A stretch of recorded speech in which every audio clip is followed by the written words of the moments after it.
Dear friends, आप देख रहे हैं सॉल्यूशन यानी कि विलियन जो आपका चैप्टर है उसका पूरा सॉल्यूशन देखेंगे, यानी कि सॉल्यूशन नाम भी चैप्टर का और उसका उत्तर भी देखेंगे। चलिए एमसीक्यूज जो आपके बोर्ड ने जारी किए हैं आपके लिए उनकी बात कर रहे हैं हम, प्रश्न बैंक एमपी बोर्ड ने।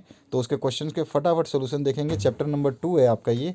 इससे पहले हमने चैप्टर नंबर आपका 1 इसी वीडियो के डिस्क्रिप्शन बॉक्स में एक लिंक है आपकी MP board 12th exam papers की, उसमें आप जा करके देख सकते हैं उसको।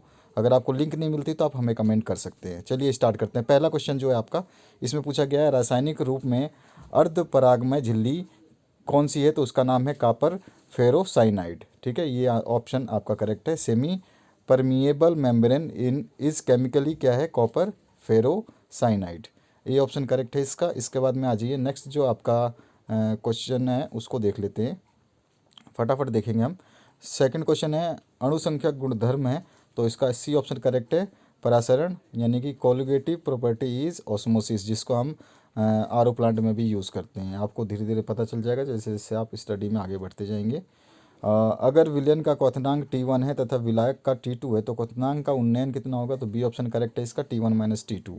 ठीक है, if the boiling point of solution is T1 and the boiling point of solvent is T2 then the equivalent is boiling point is T1 minus T2।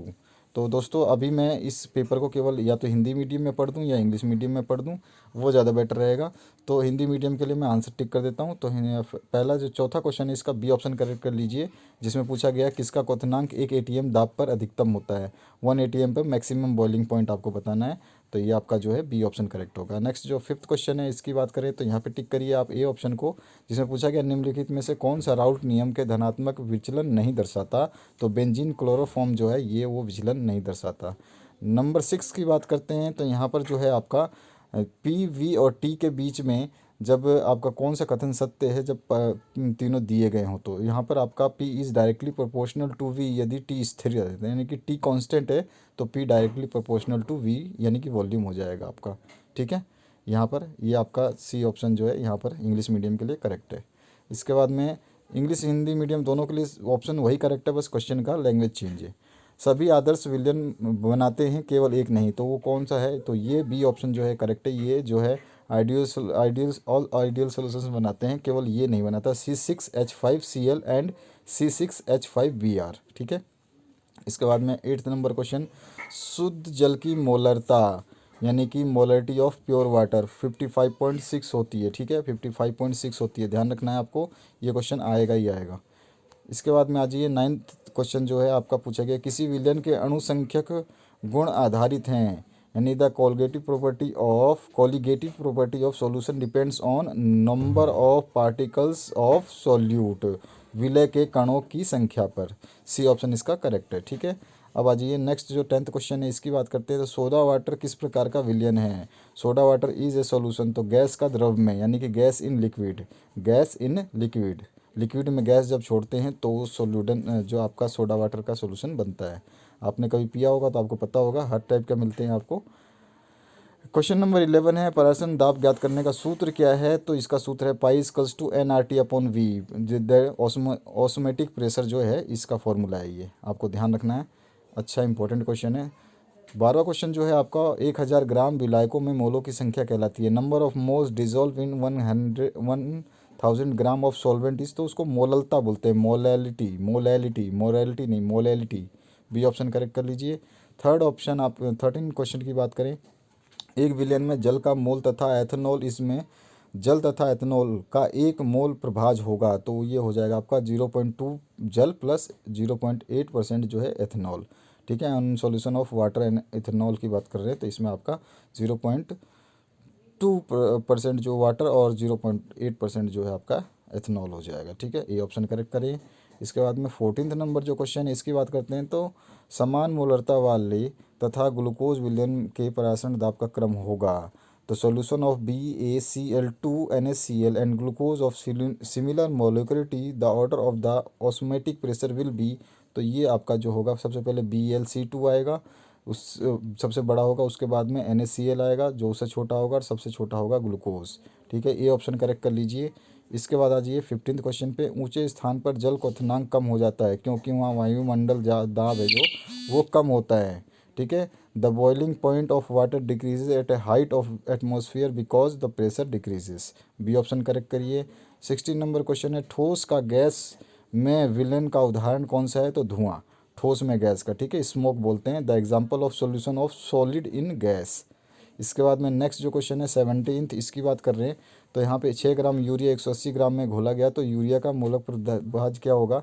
तो इसका सी ऑप्शन करेक्ट कर लीजिए, 0-1/10-1। सी ऑप्शन करेक्ट करिए, 0-1/10-1। इसके बाद में आ जाइए next जो 18th क्वेश्चन है, इसमें पूछा गया इनमें कौन सा अणुसंख्यक गुणधर्म नहीं है? तो वाष्प दाब में अवमंदन यानी लॉवरिंग ऑफ वेपर प्रेशर जो है ये आपका कोलिगेटिव प्रॉपर्टी में नहीं आता। इसके बाद में 19th क्वेश्चन की बात करते हैं। तो यहाँ पे पूछा गया है अर्धपरागमय झिल्ली से केवल खालिस्तान के अणु बाहर निकल सकते हैं, तो विलायक के यानी कि सॉल्वेंट के। Only solvent molecules can pass through a semi permeable membranes, ठीक है। इसके बाद में आ जाइए 20वां जो क्वेश्चन है, इसमें पूछा गया है मोलर विलेन में विलय पदार्थ 1 मोल घुला रहता है 1000 ग्राम विलायक में, ठीक है, हमेशा 1000 में ही घुलता है 1 मोल, ठीक है। तो इन molar solution 1 mole of solution is dissolve in 1000 gram of solvent. इसके बाद में नेक्स्ट जो 21वां क्वेश्चन है, इसमें पूछा गया है 1